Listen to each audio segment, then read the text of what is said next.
vídeo anterior, a gente tratou a saúde pública durante o período desenvolvimentista. E agora a gente vai ver como que isso se desenrolou durante o período do regime militar. Lembrando que o Brasil tinha passado por uma ditadura durante a Era Vargas, acabado de entrar no período de redemocratização e agora novamente a gente estava sob um regime em que havia uma repressão dos movimentos populares e pouquíssima participação efetiva da população no rumo das políticas públicas.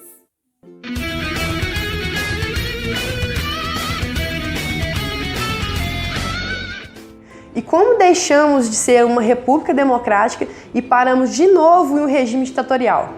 Bom, em 1961 foi eleito Jânio Quadros e seu vice João Goulart. E no mesmo ano, Jânio Quadros renunciou à presidência. E nessa época, as candidaturas eram independentes. Então, o vice foi eleito por uma parte da população e o presidente por outra. E João Goulart tinha um plano de governo totalmente oposto do presidente.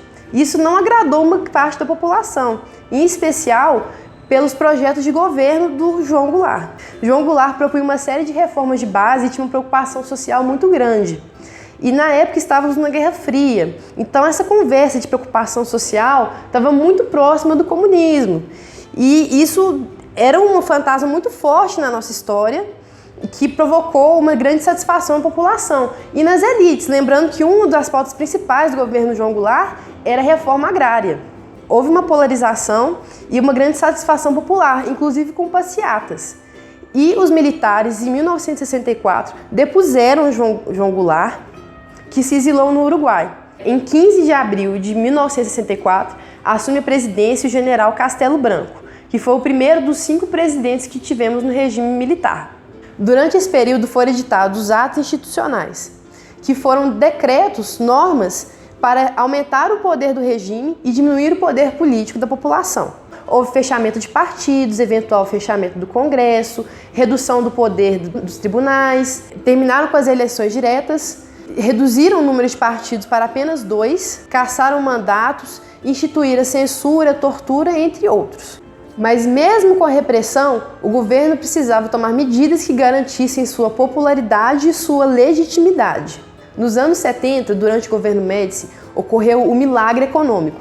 O Brasil pegou grandes empréstimos, aumentou o crédito para a população comprar bens de consumo duráveis, realizou grandes obras e assim aqueceu a economia industrial. Dessa forma, o país durante 5 anos cresceu cerca de 10% ao ano. Só que os efeitos econômicos do milagre tomaram uma década de desenvolvimento econômico, pois tivemos um grande aumento da inflação, o poder de consumo da população diminuiu e a desigualdade aumentou. Sem contar que o grande desenvolvimento industrial trouxe uma grande massa de imigrantes, especialmente do Nordeste para o Sudeste, que aumentou ainda mais os centros urbanos e de forma desordenada, com mais periferias. Então, com o fim do milagre econômico, os militares se encontram com um país em recessão e institucionalmente desgastado. E em 1974, Ernesto Geisel assume o poder e começa uma abertura democrática lenta, segura e gradual, de forma que os militares saiam do poder, mas sem que haja um revanchismo após a redemocratização. Vários atos institucionais foram revogados, inclusive o AI-5 em 1978. E em 79 assume o poder João Figueiredo, que foi o último presidente militar e que abrandou ainda mais o regime com a lei de anistia, que perdoou os crimes políticos tanto da oposição quanto dos próprios militares, que cometeram crimes horrendos contra os direitos humanos. Nesse período de reabertura, vários partidos políticos começaram a ressurgir e a serem fundados, como o PT, o PSC, o PSL, o PSDB, o PV, inclusive o PSL. Esses momentos finais da ditadura mostraram o desgaste do governo autoritário e a insatisfação da população com esse momento de opressão que eles viveram. E muitas manifestações ocorreram, como a greve dos metalúrgicos e dos sindicatos do ABC Paulista de 78 até 80 e o movimento das diretas já. Só que mesmo com toda essa efervescência política, os militares terminaram o regime da forma que planejaram, com a eleição indireta de Tancredo Neves e de José Sarney em 1985.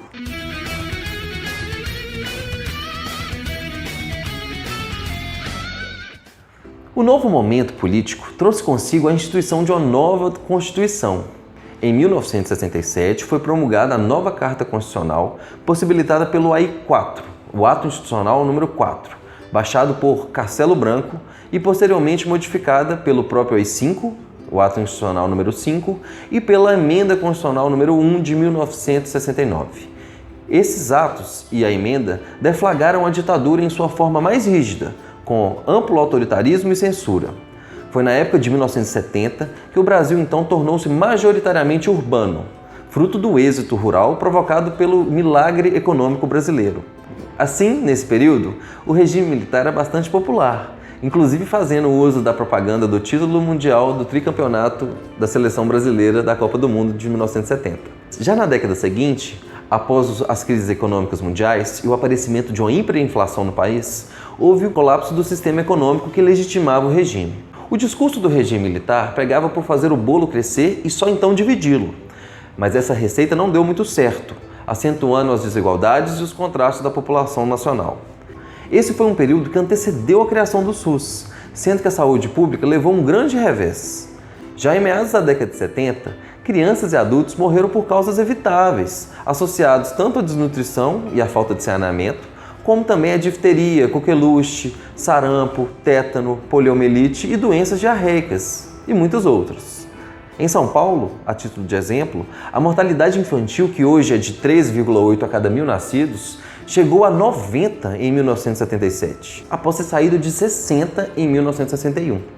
Foi assim que a saúde, especialmente, tomou a dimensão da preocupação social que temos hoje.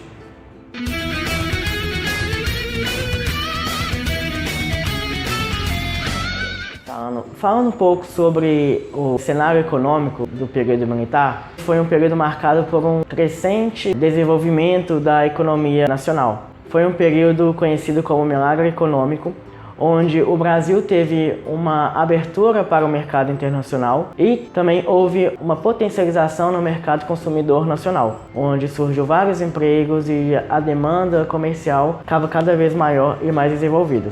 Mesmo com um intenso autoritarismo, o Brasil chegou a ser conhecido como alguns slogans como "Ninguém segura esse país" e "Pra frente Brasil".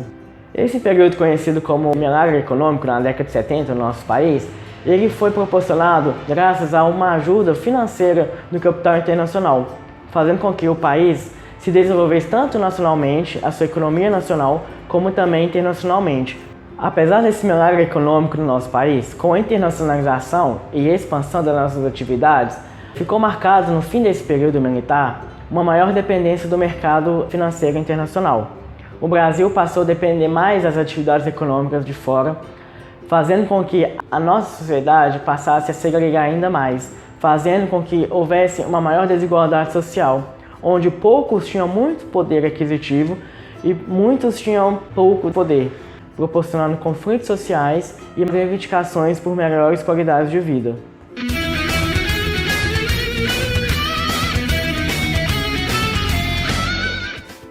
Vamos falar agora sobre as doenças endêmicas no período do regime militar no Brasil. À época, em 1968, não existia nada parecido com o Sistema Único de Saúde, o SUS que a gente tem hoje. Além disso, uma ínfima parte da população tinha acesso ao sistema de saúde, aquela parte da população que trabalhava e, por isso, acessava o INPS. Nessa época, havia grande ocorrência de doenças parasitárias infecciosas, como a diarreia e doenças relacionadas à falta de saneamento básico. Na região norte, ainda havia grande incidência da hanseníase, ou como é chamado na época, a lepra.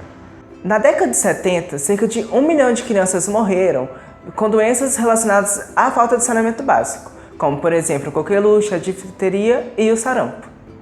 O crescimento das cidades também não auxiliava no combate a doenças transmissíveis. Numa tentativa de combater essas doenças, foi criado, em 1973, o Programa Nacional de Imunizações, que tinha como combate principalmente o sarampo, a tuberculose, o tétano e o coqueluche, também a difteria, além de manter erradicada a varíola no país.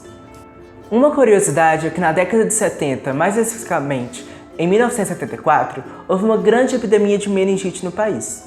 Porém, as autoridades da época não reconheceram a doença e tentaram escondê-la.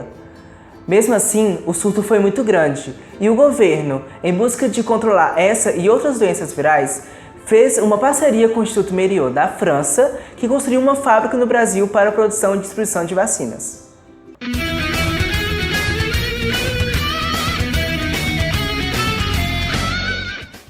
Oi gente, meu nome é Francesca e nesse vídeo eu vou estar falando um pouquinho sobre as principais políticas públicas desenvolvidas durante o período do regime militar, que foi dos anos de 1964 até os anos de 1985.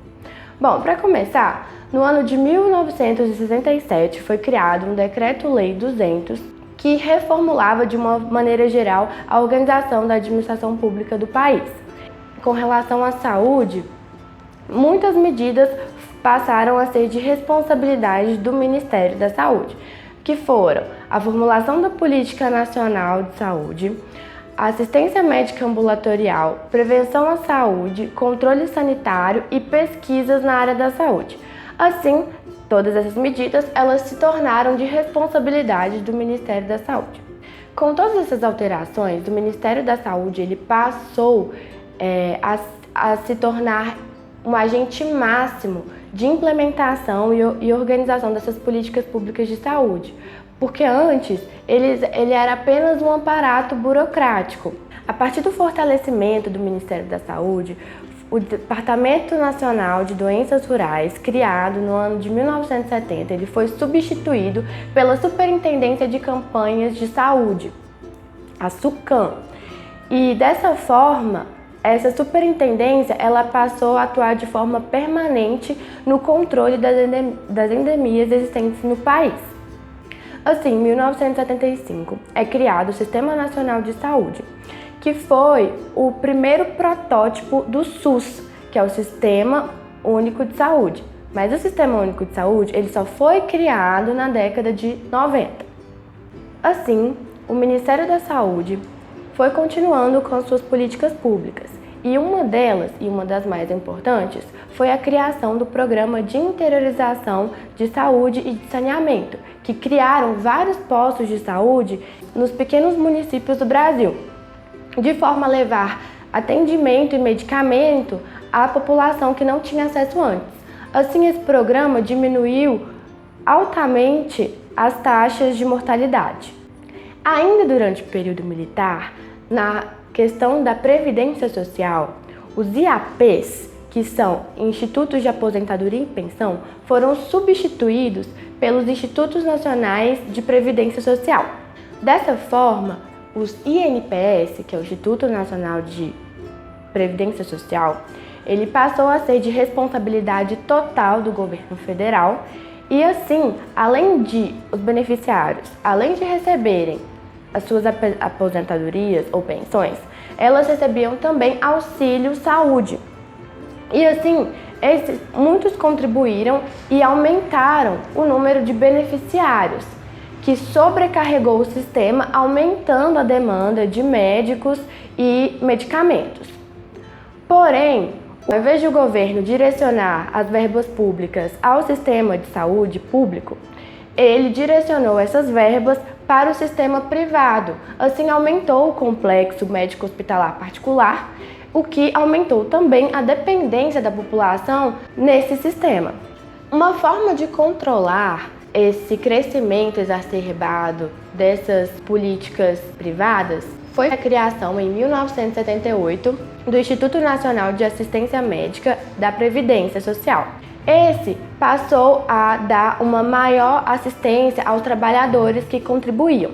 Dessa forma, houve sim um controle, mas ainda há o predomínio da atividade privada sobre a pública.